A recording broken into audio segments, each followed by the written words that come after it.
Okay, hari ini kita akan bincang latihan yang saya berikan pada awak pada minggu yang lepas.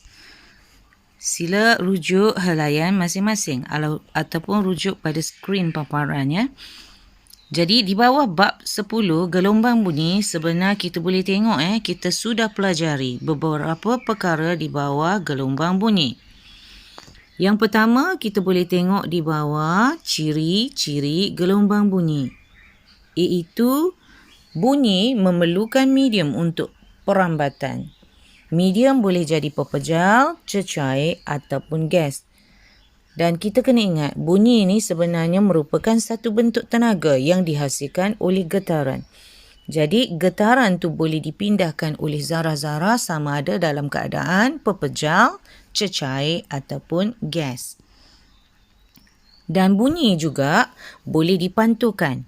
Dan bunyi juga boleh diserap bergantung kepada jenis permukaan. Jadi apabila permukaannya keras dan licin, dia merupakan pemantul bunyi yang baik. Sebaliknya, permukaan yang lembut, kasar, ia adalah penyerap bunyi yang baik. Dan kita kena ingat satu lagi, bunyi mempunyai kelajuan berbeza dalam medium yang berbeza. Bunyi dapat dipindahkan dalam medium pepejal paling cepat, diikuti dengan cecair dan yang paling lambat adalah gas. Dan bunyi tidak boleh dipindahkan melalui vakum. Kerana dalam keadaan vakum, tidak ada sebarang zarah-zarah yang boleh memindahkan gelombang bunyi. Dan kita juga telah pelajari tentang kekuatan dan kelansingan bunyi.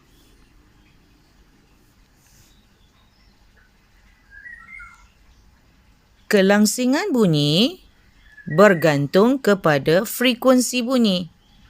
Frekuensi bunyi kita akan suka dalam bentuk hertz. Jadi frekuensi bunyi ini ialah bilangan getaran bunyi yang dijana dalam masa satu saat. Semakin tinggi frekuensi, semakin tinggi kelangsingan bunyi ataupun kita panggil dalam istilah biasa pitching. Okey, yang kedua kita akan tengok adalah amplitude. Amplitude ni ialah jarak yang disesarkan dari satu kedudukan asal. Maksudnya kalau kita tengok dalam osiloskop, sinar katod, kita akan nampak macam bukit. Apabila bukit tu adalah tinggi, amplitudenya tinggi. Apabila amplitude yang tinggi, dia akan menghasilkan bunyi yang lebih nyaring, iaitu semakin tinggi amplitude, semakin nyaring ataupun semakin kuat bunyi itu. Contoh, kita boleh tengoklah kekuatan dan kelangsingan bunyi dalam kehidupan seharian. Contoh, apabila bayi menangis, kelangsingan bunyi adalah tinggi.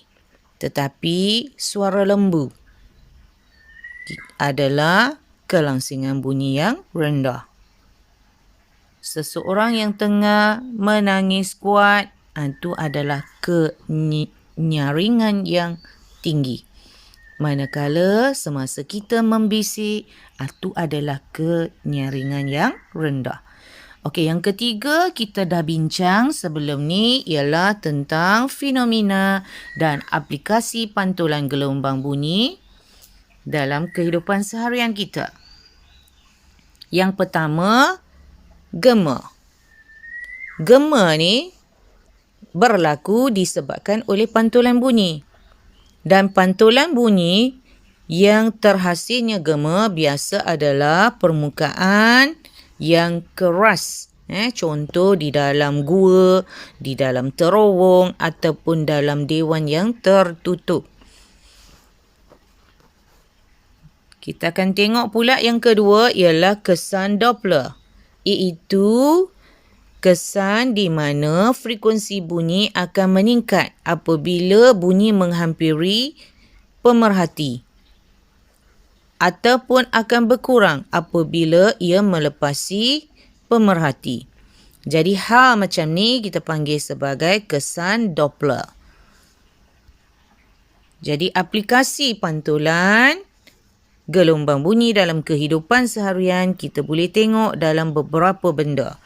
Antaranya yang kita pernah bincang, pantulan bunyi boleh digunakan untuk menentukan kedalaman laut, menentukan kewujudan kumpulan ikan di dalam laut menggunakan alat yang kita panggil sebagai sonar, dan boleh menentukan jarak pergerakan kelawar dan ikan lumba-lumba untuk menentukan pergerakannya dia menggunakan pantulan bunyi yang dihasilkan. Pantulan gelombang ultra bunyi pula dalam badan membolehkan organ dalaman contohnya fetus dan sebagainya digunakan untuk analisis perubatan. Dan yang terakhir, kita telah pelajari pada minggu yang lepas tentang had pendengaran. Had pendengaran. Maksudnya, manusia dan haiwan-haiwan mempunyai had pendengaran yang berbeza. Sebab itulah ada setengah haiwan sangat peka dengan perubahan walaupun sedikit. Contoh alat-alat yang kita gunakan untuk mengatasi had pendengaran kita juga telah bincangkan. Antaranya ialah stetoskop untuk mendengar denyutan jantung, alat pembesar suara apabila kita bercakap di tempat yang kawasan yang besar untuk menguatkan bunyi, dan juga alat bantu pendengaran untuk membantu orang yang menghadapi masalah pendengaran. Itu adalah apa yang telah kita pelajari pada minggu yang lepas. Okey, hari ini kita akan fokus kepada perbincangan soalan yang saya berikan pada awak pada minggu yang lepas. Yang pertama, iaitu tentang medium yang diperlukan untuk perambatan gelombang bunyi. Contoh, apabila kita hidupkan suis loceng dan kita rekodkan apa yang kita rekodkan pemerhatian kita. Okey, apa yang kita dapati apabila suis loceng dibunyikan, kita boleh dengar dengan jelas. Tetapi apabila balang dipasang dengan pam vakum, apa yang terjadi? Pam vakum bertindak untuk mengeluarkan udara yang ada dalam balang, menyebabkan keadaan di dalam balang akan jadi tanpa udara ataupun ia akan mewujudkan satu keadaan vakum di dalam balang kaca. Apabila suis pam vakum dihidupkan, apa yang kita akan dapati? Bunyi akan jadi semakin lemah sehingga satu takat di mana kita tidak berupaya untuk mendengar bunyi lagi. Jadi di sini apa kesimpulan yang kita boleh buat ialah bunyi memerlukan medium untuk merambat. Medium boleh jadi pepejal, boleh jadi cecair dan juga gas. Tetapi bunyi tidak boleh merambat menerusi vakum. Okay, kita pergi kepada bahagian yang kedua, iaitu tentang bunyi boleh dipantulkan oleh permukaan tertentu. Jadi di sini kita nak kaji sama ada jenis permukaan yang macam mana merupakan pemantul bunyi yang baik ataupun penyerap bunyi yang baik. Okey, caranya kita susun seperti mana yang ada pada raja dan kita akan dengar detikkan jam randik daripada satu tiub cardboard dan kita akan dengar daripada satu lagi cardboard yang kita susun dalam keadaan 90 darjah. Dan apabila kita letak mama di bahagian bertindak untuk permukaan pemantulan bunyi, kita akan dapati bunyi kedengaran dengan lebih kuat berbanding apabila kita gantikan mama dengan kain tuala ataupun kita balutkan dengan kain tuala. Di sini bunyi boleh dipantul ataupun diserap dan permukaan yang keras, permukaan yang licin, ia merupakan permukaan pemantuk bunyi yang baik. Manakala kalaulah permukaannya adalah lembut dan kasar, ia adalah permukaan yang menyerap bunyi yang baik, iaitu menyerap bunyi dengan baik. Okey? Saya harap apa yang saya bincangkan ni anak-anak boleh faham. Okey, kita tengok untuk seterusnya. Okey, kita tengok seterusnya iaitu bahagian C. Tentang kelajuan yang berbeza di dalam medium yang berbeza. Okey, apabila kita buat sesuatu uji kaji yang menggunakan beg plastik yang kita isi dengan bahan yang berbeza, contohnya tepung, air dan udara. Okey, di sini sebenarnya kita menggunakan 3 medium yang berbeza, iaitu pepejal, cecair dan gas. Kita isi tepung, bermasuk mediumnya pepejal. Kita isi air, bermasuk mediumnya cecair. Kita isi dengan udara, bermasuk mediumnya adalah gas. Okey? So, apa yang kita dapat perhatikan apabila kita letakkan sebuah jam randik di bawah bahagian beg plastik yang berisi benda yang berbeza, kita akan dapati bunyi detikan jam, kedengaran paling kuat adalah menerusi tepung. Sebab tepung merupakan pepejal, ia adalah boleh merambatkan bunyi dengan lebih cepat dan lebih kuat. Diikuti dengan cecair dan paling lemah adalah menerusi udara. Jadi di sini berdasarkan aktiviti ini sebenarnya apa kesimpulan yang kita boleh buat ialah kelajuan gelombang bunyi berbeza apabila ia merambat menerusi medium yang berbeza. Dan gelombang bunyi sebenarnya ia akan merambat paling laju menerusi medium pepejal, diikuti dengan cecair dan paling perlahan menerusi medium gas. Okey, jadi itu adalah apa kesimpulan daripada aktiviti yang ada di situ.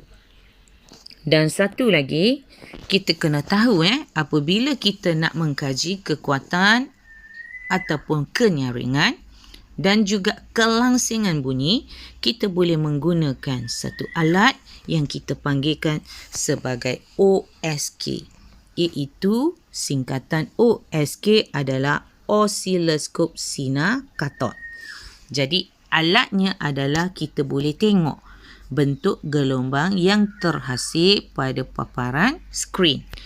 Okey, contoh kalau kita dapat, okey, kita tengok bunyi P kita ambil contoh, sekiranya paparan pada skrin kita akan dapati bukit. Saya gunakan istilah bukit naik turun bentuk gelombang tu. Bukitnya adalah rendah, bermaksud amplitudenya rendah. Apabila amplitudenya rendah, bunyi perlahan dihasilkan.